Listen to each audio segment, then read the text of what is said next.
সকালে একটি সংবাদ দেখলাম, আমাদের আইজিপি মহোদয় এখানে এসে হুমকি দিয়েছেন।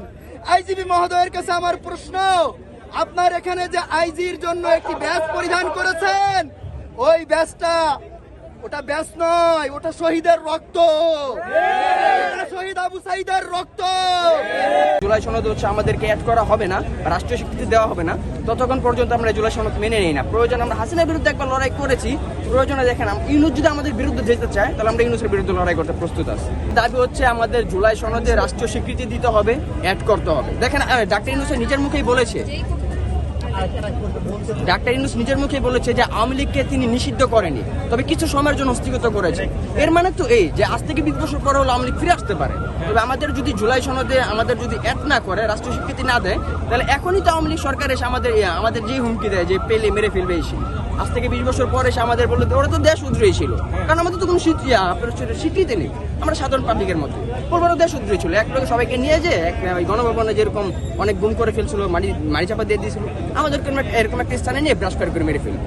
এক্সাম্পল স্বাভাবিক, মেনে নেওয়া যায়। তবে আজকে জুলাই সনদের স্বাক্ষরে কি আপনারা থাকবেন নাকি বয়কট করবেন? না, এটা আমরা অবশ্যই বয়কট করেছি, আর এটা মানি না বিধা হচ্ছে আমরা এখানে আন্দোলন নিয়ে এসেছি। এটা আমরা মানি না, মানবো না। যে পর্যন্ত আমাদের এক না করবে, রাষ্ট্রীয় স্বীকৃতি না দিবে, যে পর্যন্ত আমাদের হচ্ছে জুলাই যোদ্ধাদের আপনার রাষ্ট্রীয়ভাবে সেফটি না দিবে, সেই পর্যন্ত আমরা এই সংবিধান জুলাই সনদ মানি। এটা হচ্ছে দেখেন, আমরা যদি বলি অনেক রাজনৈতিক দল আর কি ওরা রাজি হয়ে গেছে স্বাক্ষর করার জন্য, আবার অনেক রাজনৈতিক দল এখনো রাজি হয় নাই। আমি সকালে একটি সংবাদ দেখলাম, আমাদের আইজিপি মহোদয় এখানে এসে হুমকি দিয়েছেন। আইজিপি মহোদয়ের কাছে আমার প্রশ্ন, আপনার এখানে যে আইজির জন্য একটি ব্যাজ পরিধান করেছেন, ওই ব্যাজটা ওটা ব্যাজ নয়, ওটা শহীদের রক্ত, শহীদ আবু সাইদের রক্ত, শহীদ মুগ্ধের রক্ত, শহীদ ওয়াসিমের রক্ত। যদি আমার ভাই আজকে রক্ত না দিত, আপনি আইজিপি হতে পারতেন না।